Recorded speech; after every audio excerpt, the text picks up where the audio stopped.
খুব ভাল লাগিছে। আমাৰ এমপি ছাৰ আছে, আমাৰ এক্স-CM ঘনশ্যাম দাস আছে, আৰু আমাৰ এক্স-MCLA জৈন চাহাৰী, আৰু আমাৰ মন্টু বৰুৱা MCLA আছে। তো খুব ভাল লাগিছে, আত্মবিশ্বাস বাঢ়ি গৈছে।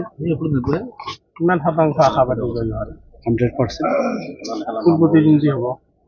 প্ৰতিদ্বন্দ্বীৰ কথা এতিয়া আমি ক'ব নোৱাৰোঁ। কেইদিনমান পাছত নিশ্চয় আমি দেখা পাম কাৰ লগত প্ৰতিদ্বন্দ্বিতা হয়। কিমান সংখ্যক সমৰ্থকক লগত লৈ আহিছিলে? আজি আমি 2000 মান লৈ আনিছোঁ, বেছি মানুহ লৈ অনা নাই। আমি আৰু যথেষ্ট উৎসাহিত আমাৰ দলৰ নেতা কৰ্মীসকলে। তো একেডোখৰৰ উৎসাহিত আৰু মোৰ যিটো আত্মবিশ্বাস, নিশ্চয় আমি 100%। NDAৰ লগত বিজেপি মানে হেৰি আছে, BPF আৰু বিজেপি, এই ক্ষেত্ৰত কিমান আশাবাদী আপুনি? চাওক, মানাহ সমষ্টিত 48,000 মাইনৰিটি আছে। যোৱা BTC নিৰ্বাচনত 90% আমাৰ মানাহ সমষ্টিৰ মাইনৰিটিসকলে BPPক ভোট দিছিল। কাৰণ এওঁলোকে এটা অপপ্ৰচাৰ চলাইছিল যে UPPLক ভোট দিয়া মানে BJPক ভোট দিয়া। তো BJPক মাইনৰিটিসকলে কোনোদিন একচেপ্ট নকৰে।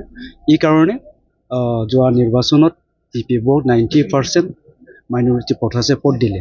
কিন্তু আজিৰ দিনত হাগ্ৰামা মহিলাৰে ডাঙৰীয়াই নিজে কৈ আছে, এতিয়া BPF নাই, আগতে BPF আছিল, এবাৰ BPF নাই, এবাৰ NDA, ডেট মিনছ BJP। চ' মাইনৰিটিসকলে আজিৰ দিনত BPPক ভোট নিদিয়ে।